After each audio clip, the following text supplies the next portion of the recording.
You know you're good at what you do, you have a proper skill set, you have the foundations, you can even teach someone how to properly scale in your specific industry. But when it comes time to posting and knowing how, when, what, and to who to post, that is where you get stuck. This video is specifically for you, especially if you're stuck between 10 to 20 to 35K per month as a coach or consultant running your info business. For the next 30 to 45 minutes, I'm gonna break down with my client tonight, Peter, exactly what content to post, ranging from different categories, exactly explaining how to post a reel, why to post it, what kind of copy you should have, and why you should say certain things to your ICP. Everything that I'm dropping in this video is destined to make you money. Take a pen and paper, take notes as we go along. I normally charge a lot of money for what I'm about to give you for absolutely free. So the least you guys could do is drop a comment, drop a like, but most importantly, this makes sense. Book a call down below by the end of this call and drop a comment if you have any questions, or check me out as well on StackWithGP on Instagram. Enjoy. And let me see how I can help you, bro. So what's going on? For sure, man. So my biggest issue right now and my biggest bottleneck would probably be content. So right now my personal brand isn't as big as the others. Okay. So at that point I'm not reaching a lot of people. So I want to leverage content as much as possible to speak to my ICP. And that's one thing I want to talk about as well. I don't really have a specific ICP I know right now, but I know I can deliver. Been doing sales for about a year and a half, 2 years now. Okay. I did the 25K a month. So okay, I want to say I can do that. Cool. So here I have Peter, and I'll put your name over here, right? Okay. So we have to first understand, what are you good at right now? What's the skills that you want to monetize to your audience? Sales training. Sales training. Okay, Yeah. cool. So we have sales training here. How old are you? 22. Cool. What demographic of people do you want to target? Most likely struggling setters, because I've been a setter for a long time. But what age, sorry? Age range around 20s to 30s. So 20 to 30. Yeah. Cool. So at that point they can resonate with me the most. Okay, cool. So you were saying, what about their current position? So right now they're basically struggling, or they're hitting all the dials but not seeing the results because always closer not at the on top of their things. So Yeah. they want to be able to take control of what they do. So struggling appointment setters. Yeah. Or inconsistent appointment setters. Is that it? Or is it more so like the appointment setters that have went above and beyond? Like, which one do you want to target? Honestly, the ones that are above and beyond but just don't know how to break through that next step. So the ones where they've mastered appointment setting, they feel like they have their full potential already unlocked, but they just don't know how to transition towards that next step, take control of their income, and actually become, let's say, a closer. Yeah. But one question on that is, like, what if they have like ego? Because obviously if they're top setters, like, oh, I'm making good money, I can for sure get into closing. How would I pre-handle that? And Well, why haven't they gone to closing yet then? That is true. They can say maybe they offer it, external things, but like, how can you pre-handle that? I mean, there's different ways you can pre-handle because your content, right? Like, you can 100% say you can be a great setter, right? You set the craziest deals, you make the craziest commissions in setting, but when it comes time to you actually hopping on a closing call and getting objection, you don't know what to say. That's because you're not trained to be a closer, you're trained to be a setter. Just because you're a good setter doesn't mean you're a good closer. That's content you can make for long form, right? Okay. And short form as well, mix it over for your audience to actually in some way pre-handle that objection. Because if you get prospects on a call, which we'll talk about it like in the next couple minutes, and they're giving you that objection, it's because you haven't pre-handled it properly. But before you even get there, so you're talking about sales training, 20 to 30 years of age. Yeah. I would say, if I'm being honest with you, for me to see someone in their 30s appointment setting is not realistic. Yeah, that is true.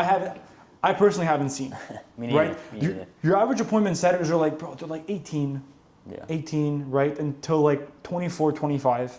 Yeah. I would do that. Because, like, if I'm being honest, 30 years of age is a bit unrealistic, because by then, bro, you have kids, or you have a family, you have bills to pay. Appointment setting pays you like what, 3K, 4K a month, 5K a month, like if you're a good appointment setter. So people like need more money. So I would say 18 to 25 years old should be your bread and butter. Okay. Cool. Now you said you wanted setters that are already performing pretty well, but they don't have what it takes to get to the next level, to the next, I guess, transition towards a career and become a closer. Is that fair?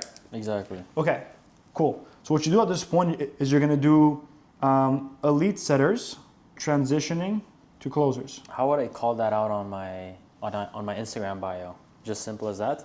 So now you have, okay, well, first and foremost, what we just did, Peter, is now you have your ICP, right? Yeah. What path do you want them to go towards? Like, what's the direction and their North Star? If you're struggling, bro, put yourself in their shoes. When you were a setter, what is the top month you made?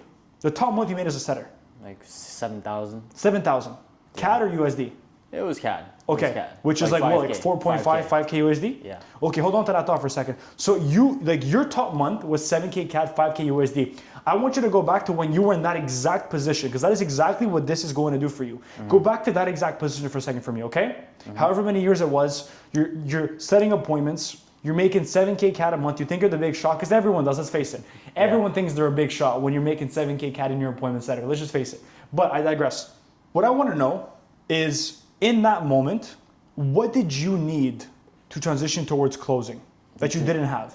I needed the right mindset coming into things. Okay, mindset, sure. What else?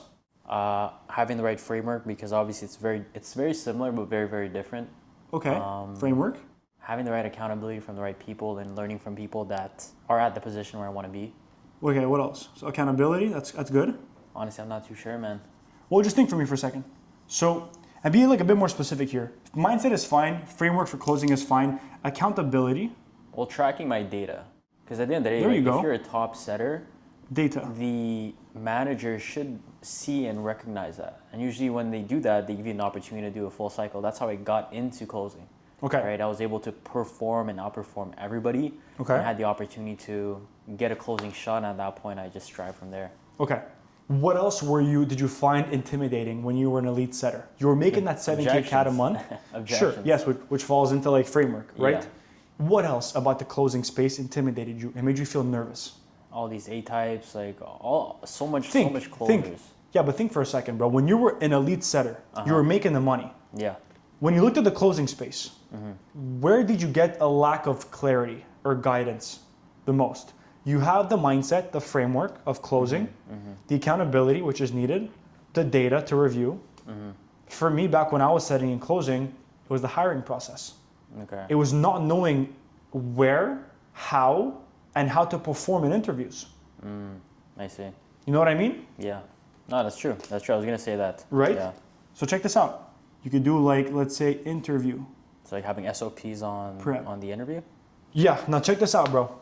What we did over here is exactly everything you needed when you were making 7K CAD a month as a setter, wanting to go to a closer, right? Yeah. Bro, check this out. Guys, check this out. This is your ICP. These are your deliverables, bro. Obviously, we'll tweak it a little bit, but this is the foundation. I see. You have the mindset that you'll be giving to these guys. You have the mindset you'll be giving to these guys, right? Yeah. You give them the framework of closing, proper closing. You give them the accountability by having those either group or weekly one-on-one calls, whatever it might be. You have the data where you have modules specific, and you have tracker sheets, bro.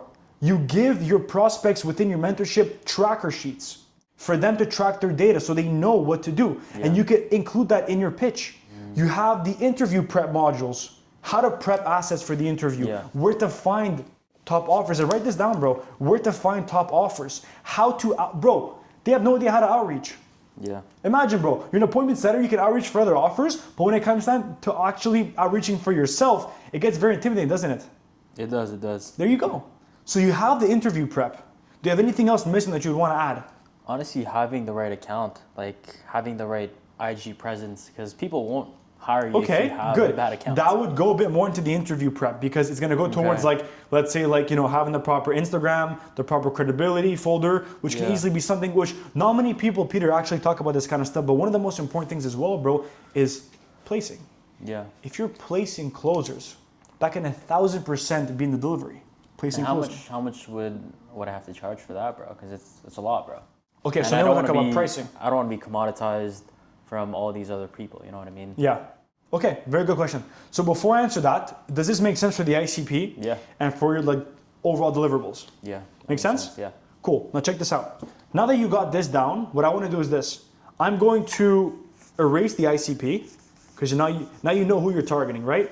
And I'm going to say, based off of this, before I answer your pricing, how would you actually deliver this into a module or into a mentorship? Think about it for a second. How would you package this? Because we'll do all this today. How would you package this into a mentorship? Mindset, framework, accountability, data, interview prep, placing, everything. Let's say we're on a closing call right now and you want to pitch me. Yeah. I have my credit card. Okay, and we're going to go. How do you pitch me?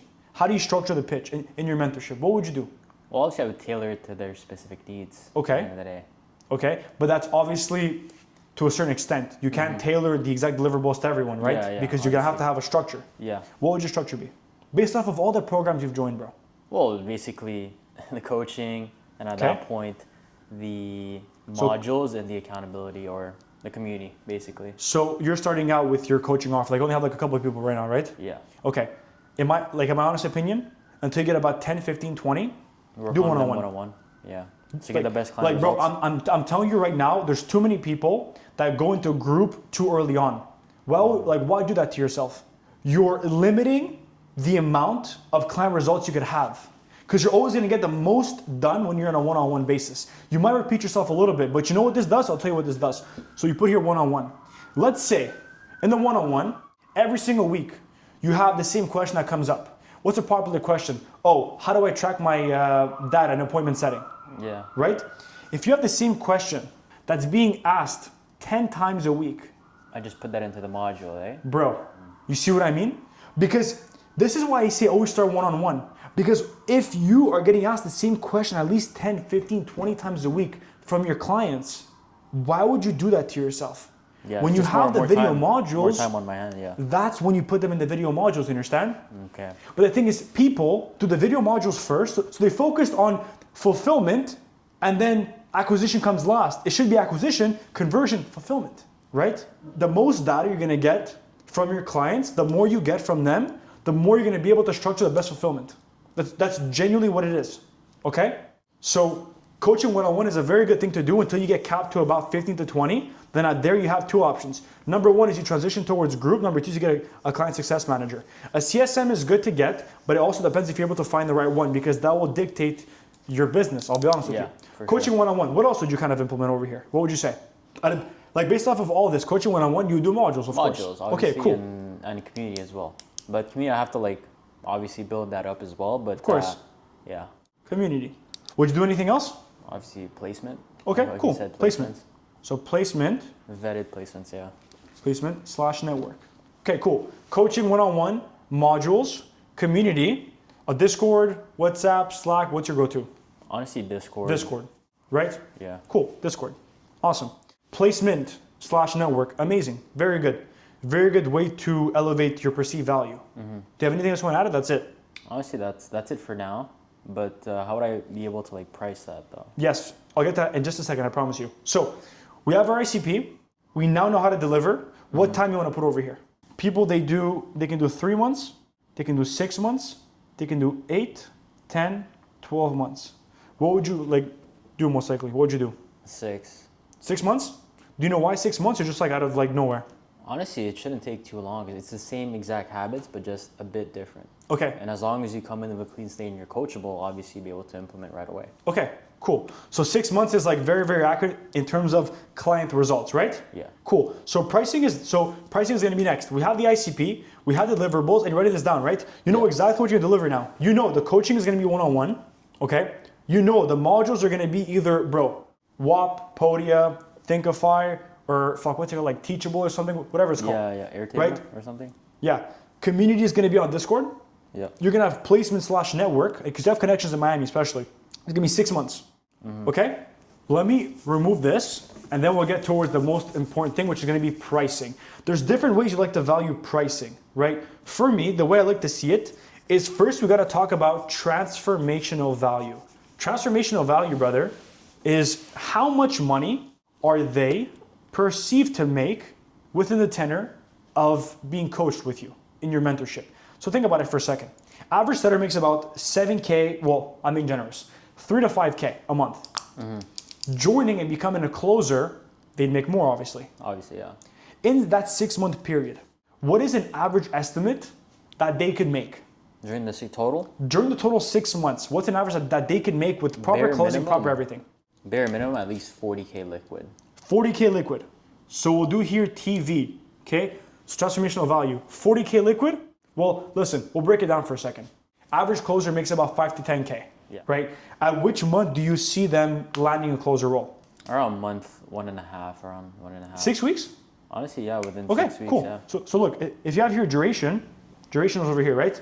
You have month 1, 2, 3, 4, 5, 6. It's a bit crooked, but again, don't mind me. You're saying over here's when they will land their role, right? Yeah. Okay, cool. So average month, you'd say is how much?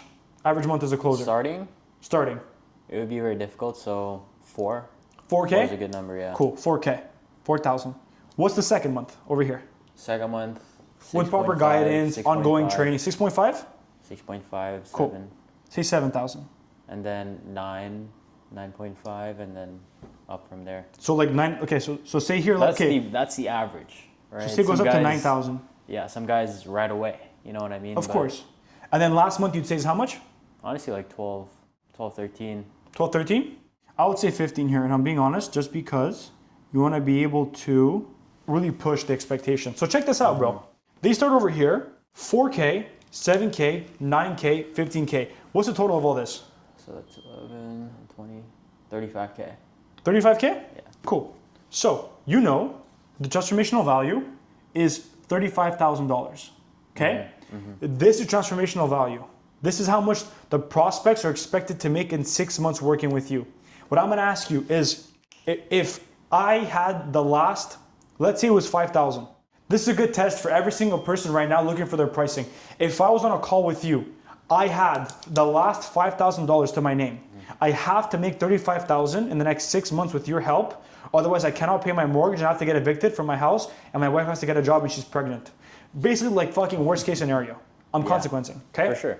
How confident are you? Can you look me in the eyes as a man and tell me, Jerry, I will make you 35K in the next 6 months with my help? Like, would you say you're 10 on 10 confident to make this number in the next 6 months working with me? Or would it be lower or higher? No, I'm confident, but at the end of the day, it's on them as well. Of course. Let's say I put in the work and I follow 10. everything. 10? Yeah. Boom. So you have it. That's a very good test for you to do. That's your TV. Cool. 35,000. Now check this out. So there's 3 types of costs. Okay. There's direct cost, there's indirect cost, and in my opinion, the one that I like to talk about the most is there's transformational cost. So get this. What is the direct cost of them staying stuck at 4K a month, let's say, as a setter? What's the direct cost?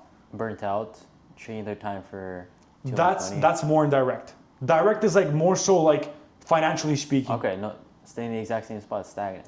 Meaning, like if you stay stuck at 4K a month, what happens financially speaking? You're not growing. You're not making more. You're not making less. Okay. You're stagnant. So what happens if you're stagnant? What happens in your life? You don't. With not bills, motivated. with everything, what happens? You're not motivated. You have commission breath. Okay. So I'll give you an example. The direct cost of me staying stuck at 4K a month is that the cost of living is increasing, and my direct income is not. So month after month, my expense ratio is increasing, and my level of savings are decreasing, and I'm spending more. So I have less money to my name. I have less capital, right? Okay. So one over here would be diminished savings. It's a very, very good one over here. So basically, the inaction of them not making a change with the world going on right now, basically. Yeah, but that's direct. Yeah, that's direct, that's right? So diminished savings. Another one could be over here, low capital over here. Cool. This is your direct cost. Indirect cost is the consequence of this. Stress, commission breath, overwhelm, burnt out, wanting Stress. to quit. I would say stress. Yeah. I would say another big one over here is time management, because you're constantly working nonstop to pay the bills, right? So you could say time. No freedom, basically. Management. Yeah, even better. No freedom. Correct. No freedom. No freedom. Yeah. Stress, no freedom, 100%. The transformational cost.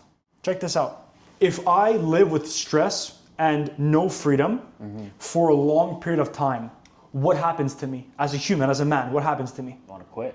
When you are making, Peter, this is why it's so important for you to put yourself in their shoes. Like genuinely, honestly speaking, when you're making 2K a month and you are extremely reliant on closers closing, and you're barely able to pay for like certain food, and you'd always check your account. When you would walk into a place, how would you feel? I don't feel like I'm the man. I'd feel undervalued. I'd feel like I'm meant for more, but I'm not. Bro, you nailed it on the head. So check this out. Undervalued, but most importantly, when you don't feel like a man, what happens? Loss of confidence, bro. Lack of confidence. And those are the contents that I'm going to be talking about. Like, not yet, because Not yet. yes, those are these are your pain good points. Topics. Those are very good topics. These are your pain points 100%. But this is how I dictate pricing. Okay. Because what's going to happen is this. You have to justify why you're going to charge a certain amount. I see. when you're able to pitch someone something, or when you're posting content and your main goal with your content is to target the pain points, you have to make it in a way where it's worth me paying whatever large sums of money to you. Yeah. Bro, if you talk about, I teach you how to become an elite closer so you can finally get that dream car you want and finally be able to travel to Bali and make 15K a month. Like, how worth it is that? Hella worth it, yeah. Okay, you sure? Yeah. Okay, now what if I told you this? I teach you from the ground up, from an elite setter that you are, all the way to an elite closer, making 25, 30K per month. But most importantly, I teach you how to get rid of all the lack of confidence you might have right now with your current position as an appointment setter. But most importantly, fix your emotion of being undervalued and finally take back control of your own income and make 20, 30K per month as a high ticket closer. Oh, that's way better. See what I mean? Yeah, that's way better. That is what you go after. You don't go after this, bro. You go after this. So this is what your content's gonna be like. Okay? But there's a role in the space where you take a transformational value and you divide it by 10. That's what I heard, to be honest. And it could work. I have clients doing that. I've done that myself. Why would you divide it by 10? It's like a universal rule, basically, that people have. The reality is anyone that tells you this is the exact pricing strategy is a liar. Because there is no pricing strategy that works the best. You know what works the best? Testing. Right? Yeah. We also have to make sense that the average income that your ICP has will dictate what your pricing should be. So if you know your TV is going to be 35,000, I would personally start with anywhere between 3.5 and 5K. Anywhere between there. Okay, so you basically divide the 35K to that. Yes, but again, I would either do 3,500, which in my opinion, I think is too low for what you're offering. You're offering placing, you're offering, dude, like they're going to make 10K per month plus. Yeah.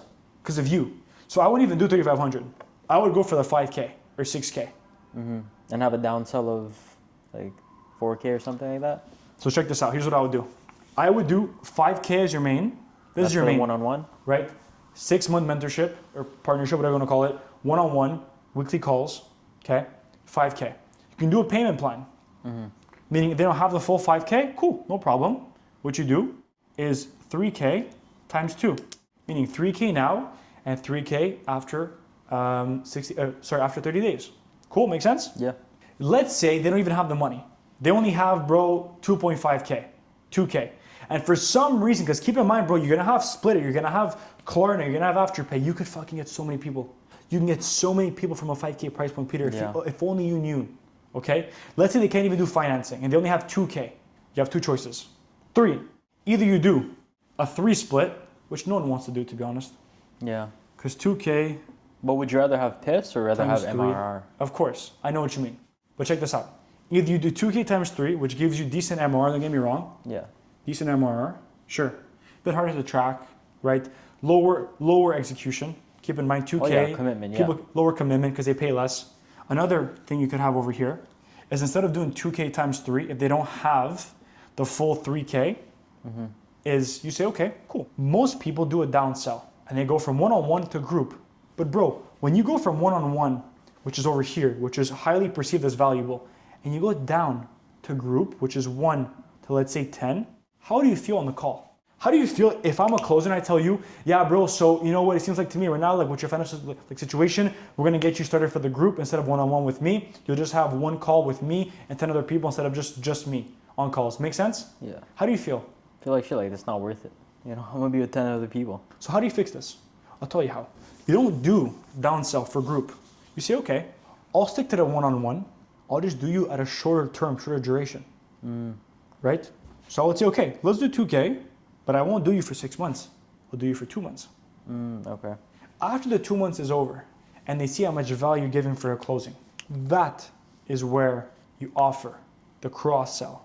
Or in this case, not really cross-sell. In this case, it's an upsell towards the actual thing, which is the remaining 4K. Okay.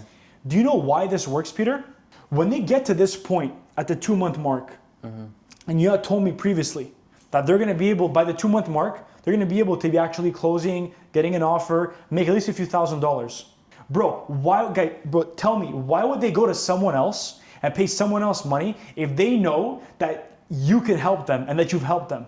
Bro, it's a no-brainer. They've already been on 6 of your one-on-one calls because it's weekly one-on-one. Exactly. So they've been on 6 weekly calls. They've gotten the value from you and they've made already a few thousand from you. So who are they going to pay? You, because obviously they don't like going to someone else if it's already working with someone else. Yeah. So instead of you going and getting a lower committed client at 2K that risks charging back or dropping off or churning, he pays 2K, but he only has 2 months. Once the 2 months is over, what happens? He pays you a 3K difference. And you now avoided having a lower committed client. Charge it like at 4K? You could. Okay. Or sorry, yeah, 4K, because it's 5K. You could do 4K if you'd like. You could, for sure. No, I mean like 4K extra, so instead of 5, it's going to be 6K total. It could, yeah, like you for sure could. It's up to you. I'm just giving it from a standpoint of like, for it to sum to 5K, if that makes sense. Oh, okay. Okay? Yeah. So your pricing has to be justifiable. The entire aspect that I did right now is your pricing has to be justifiable, and you have to be able to explain to someone why it's worth paying 5K. Someone asks you, why is it 5K? Brother, I'm fixing your lack of confidence from your non-control of your income. And you placing the control of your income and overall your sustainability of your family in your closer's hands. Are you okay with that for the next 3 to 6 months of your life? Are you sure? Is it worth you doing $5,000 or, if you're using Klarna or whatever, $400 a month for you to never feel that shame again when you walk into a restaurant with your girlfriend? Is that worth it? Do you see how I position it? Yeah. But you wouldn't know how to position it if you didn't do the exact exercise that I just told you to do. Right? That's true. So this is very, very important that you understand. And the whole divided by 10 thing, it works most of the times, but the number one way that you're gonna know if 5K is actually the one is simple. Test? Yes, exactly.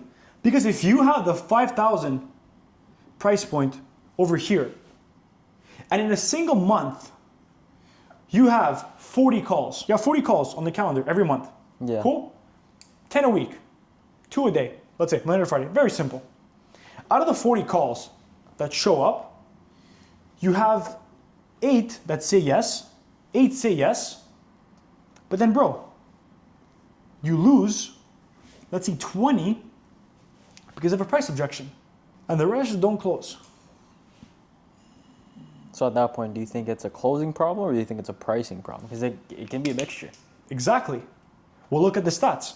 8 said yes, 12 said no. You obviously have to have a proper Fathom recording that tracks exactly why they said no and what's the objection, because then you're able to take over here, look at what their objection is, and then what do? You make content that pre-handles it. Okay, what kind of content? Like organic content, like long form, micro Always organic, content? always organic, of course. Listen, mixture of both. Do long form and short form. Always a mixture of both. Always, and you expose that, pre-call, on your organic page, everything. And that's if they have the objection. Cool? Yeah. If they said yes, cool, awesome. If 20 people said no because of the price, what's your course of action after seeing this? Obviously, it's to lower the price. Lower the price. So if you lower it to 4,000 instead, what do? You test it. Or 4,250, or 43, or 4,450. Test it. But what's a good See if it percentage to know that's a good price? What do you mean? Like, what's a good closing rate to get to know that it's a good price? And at that point, you're not getting too much clients, but at that point, you're able to fulfill because 30%. 30%? 30%. Why 30%? It's industry average. People say if you get 30% on your close rate, you know that you're priced at a very decent amount. If you get under 30%, it means that more than likely your price is too much or you don't have enough credibility. If it's over, bro, if you have 10 calls a week and 8 say yes, why the fuck wouldn't you raise your price?